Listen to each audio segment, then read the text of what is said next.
नमस्कार, आप देख रहे हैं लाइव स्टेट में शमशाद अनवर। इस समय हम हैं पश्चिम बंगाल के, ये हुगली जिले में पड़ता है। ये चंदन नगर विधानसभा सीट है। और यहाँ पर इस समय ये मनीष पांडा चूंकि सीपीएम के कैंडिडेट हैं, मार्क्सवादी कम्युनिस्ट पार्टी मार्क्सवादी कम्युनिस्ट पार्टी के ये लेफ्ट फ्रंट ये कैंडिडेट है मनीष पांडा जी। और यहाँ पे ये मौजूदा लोग हैं, यहाँ के मुकामी लोग। और हमारे सामने इस समय इस पूरे इस एरिया के काउंसलर हैं, एक्स काउंसलर हैं। शुभ नाम सर आपका? मोहम्मद हासिम। सर इस समय अभी आप ये जो कार्यक्रम चल रहा था, ये पूर्व मंत्री थे ना? जी, पूर्व मंत्री थे। अब मैंने एक्स पार्लियामेंट्री भी थे। अच्छा, एक्स एमपी भी है। एमपी भी हैं।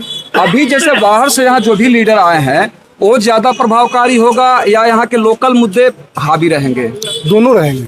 अच्छा, लोकल मुद्दे भी काफी मजबूत मुद्दे हैं यहाँ पे। जी जी। जैसे खासतौर पर जूट मिल का। जी। उसके अलावा यहाँ पर जो लोकल लोग हैं बहुत दिनों से परेशान है। एक घाट है, जी। बरसों से चलता था, इन लोगों के टीएमसी के दौर में वो बंद है। बहुत से रिक्वेजिशन देने के बाद, प्रोटेस्ट करने के बाद भी वो खोला नहीं जा रहा है। लोगों को बहुत तकलीफ होती है। खास तौर पर जो हमारे यहाँ के स्टूडेंट हैं, तालिब इल्म जिसको हम बोलते हैं, उनको बहुत दिक्कत का सामना करना पड़ा है। आम आदमी को भी परेशानी है। स्कूल यहाँ पर आप देखिएगा, हो सकता है जाइएगा देखिएगा, लेफ्ट फ्रंट का शॉर्ट टाइम में जमीन खरीदी गई, बिल्डिंग बना दिया गया। और आज के जो मंत्री हैं 10 साल से, इनको कई मरतबा बोला गया कि उसको आप जो है रिकॉग्नाइज करा दीजिए, लेकिन अभी तक उसी तरह पड़ रहा है। वो बिल्डिंग का धंसने के कगार पर है, बर्बाद हो रहा है। आप यहाँ के काउंसलर हैं, ठीक है, पहले रह चुके हैं। आप 2015 में आप चुनाव लड़ते हैं, ठीक है। 2016 में असेंबली इलेक्शन होता है, आप उस समय चुनाव जीत जाते हैं 2015 में। मुझे जहाँ तक लोकल लोगों से कुछ हमें जानकारी हुआ है, समस्याओं पे मैंने बात किया है, समस्याओं के बारे में लोगों ने अवगत कराया है मुझे। क्योंकि मैं हिंदी भाषी क्षेत्र से आता हूँ तो हिंदी ही मुझे आएगा। जी ठीक है, तो हिंदी में ही उत्तर दीजिए। यहाँ पर सब हिंदी भाषा के ही लोग। अच्छा अच्छा, हिंदी या उर्दू बोलते हैं। जी जी जी। तो जैसे आप 2015 में आप चुनाव जीत जाते हैं और 2016 में असेंबली इलेक्शन होता है, तो आपके इस क्षेत्र में जो मुस्लिम बहुल एरिया है, तो यहाँ पर आपकी पार्टी यहाँ पे कमजोर प्रदर्शन करती है। इसका क्या कारण था सर? इसका कारण यही है कि लोग जो है यहाँ पे जी, उनको पूरा वो समझ नहीं पा रहे हैं। वो समझ रहे हैं कि ये तो काउंसलर का काम है, यहाँ पर ये जीतेंगे तो काम करेंगे, स्कूल करेंगे, काउंसलर है इलाके का काम करेंगे। हमारे जो हम जो खास तौर पर जब से कर रहे हैं, स्टूडेंट के लिए ज्यादा खटे हैं, उनके लिए ज्यादा मेहनत किए हैं। मैं इससे पहले 6 साल फाइज हाई सेकेंडरी स्कूल का सेक्रेटरी भी थे। उस बिना पर लोग पसंद करते थे, लेकिन जब विधानसभा आता है तो लोग एक डर पैदा हो जाता है कि आप इनको टीएमसी को वोट नहीं देंगे तो बीजेपी आ जाएगी। इस वोट बटेगा तो टीएमसी आ जाएगी, यही डर है और इसके अलावा कुछ नहीं है। जबकि हकीकत ये है कि टीएमसी और बीजेपी दोनों एक है। बीजेपी को बंगाल में लाने वाली टीएमसी है। ममता बनर्जी बीजेपी के रेलवे मिनिस्टर थी, लेकिन लोग जो है अभी एक तरह से डर है उनको कि बीजेपी आने के बाद हम लोगों को तकलीफ होगी, परेशानी होगी। लेकिन हम कहते हैं अपने तमाम लोगों से कि बीजेपी का तमाम काम टीएमसी कर रही है। बीजेपी को करने की जरूरत नहीं पड़ रही, वो बैठे बैठे इससे करा ले रहा है। अगर लोगों में समझ में आए, लोग हमारी बात को समझे, तो मनीष पांडा को वोट दें। ये लोकल लोग हैं, सबसे बड़ी बात ये लोकल लोग हैं, ये हमेशा आपके साथ में रहेंगे। टीएमसी के जो है वो कलकत्ता घर है, जो हम ये एमएलए भी हैं कलकत्ता के, और जो रचना बनर्जी एमपी भी है वो भी कलकत्ता को। यहाँ पे जितने लोग इनके सामने बोल रहे हैं, कभी इनको चेहरा देखने को मौका नहीं मिलता है। इलेक्शन आता तो ये लोग आते हैं। इसलिए हम लोग चाहते हैं कि इस बार ऐसा लोगों को वोट दीजिए जो आपके घर के पास कभी भी साइकिल लेकर आप उसके पास जा सकें।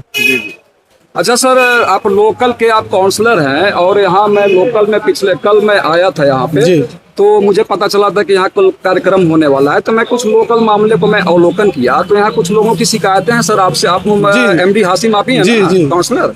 तो जैसे लोगों का कहना है कि जूट मिल का जो मामला है, आपने जूट मिल का नाम लिया है, तो जूट मिल आप रेलवे की जमीन पर शायद कब्जा किए हैं। मैं तो नहीं जानता हूँ ना, मैं मानता हूँ लोगों की शिकायतें मैं आपके सामने रखूं। जरूर, ठीक है, आप उत्तर देने के लिए स्वतंत्र हैं सर। जी, मेरा कहना यह है, लोगों का कहना कि सरकारी जमीन है रेलवे की, आपने उसको कवर किया और वो जूट मिल का उस पर स्टैंड बनवाया।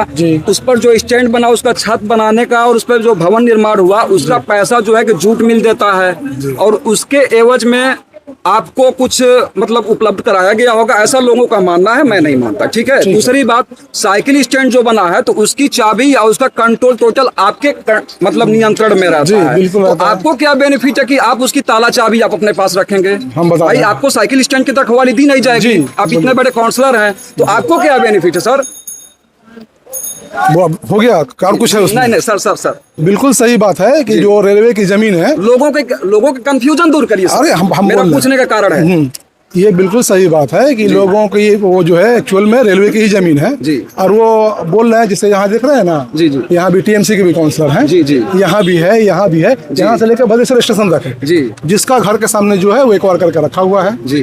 ये सिर्फ सीपीएम हासिम के लिए नहीं है जी। लेकिन एक बात बोल रहे हैं, मैं मुसलमान हूँ, बनवाने के लिए जी हम लोग में धर्म में सबसे जो अहम चीज़ है वो है कुरान जी, उससे कसम खा कर बोलते हैं कि कभी हमने किसी से एक पैसा लिया नहीं है उसके लिए। जी जी, वहाँ साइकिल रखते हैं, उसका महीना पैसा लेते हैं, वो मेरा जगह है, हम बनवाए हैं, उसका पैसा लेते हैं जी। हाँ, वो मेरा हक है जी। वो जगह आप अपने ढंग से बनवाए हैं? अपने ढंग से बनाए, अपने पैसे से बनवाए हैं। अच्छा अच्छा, उसमें किसी का कोई एक पैसा, हाँ मेरे पास का एक अर्निंग का जरिया बनाया है। मेरे पास ऑफर आया था पैसा लेकर, मिल का मैनेजमेंट भी आया था, मालिक की तरफ से ऑफर आया था, तो मैंने उस वक्त कहा था वो पैसा मैं किस चीज़ का लूँगा। मेरा घर था, हम तो तोड़ रहे हैं, हम बनाएंगे, लेकिन मैं अपने पैसे से बनाऊंगा। अच्छा, अगर आपको कुछ है साइकिल रखना है आप रखिएगा, उसका महीना देंगे, आप नहीं रखिएगा दूसरा को देगा, मतलब आप अर्निंग का एक जरिया बनाए अपने लिए, उससे मिल से कोई मतलब नहीं नहीं ना, उसका पैसा से मतलब है। अच्छा, आप मानते हैं कि वो रेलवे की जमीन है? सब मानते हैं। अगर कभी रेलवे उस जमीन को अगर हस्तगत करना चाहे तो आप छोड़ देंगे ना? जरूर छोड़ेंगे, सबको छोड़ेंगे, हम भी छोड़ेंगे। अच्छा, सब कोई छोड़ेगा, अभी छोड़, मेरे लिए तो अलग कानून नहीं है। मतलब आप छोड़ देंगे? बिल्कुल छोड़ देंगे, जैसे लोगों का बिल्कुल छोड़ देंगे। सबसे अगर बात सुनिए, जब यहाँ पर बात हुआ था कि हम वो रास्ता बनाएंगे, जी जी,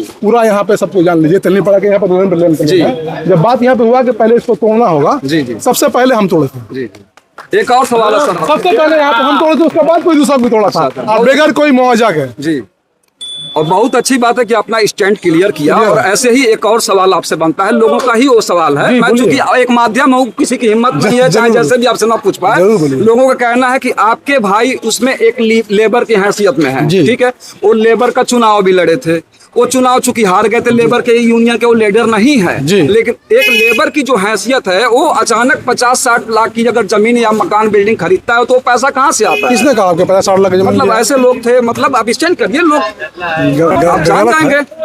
सही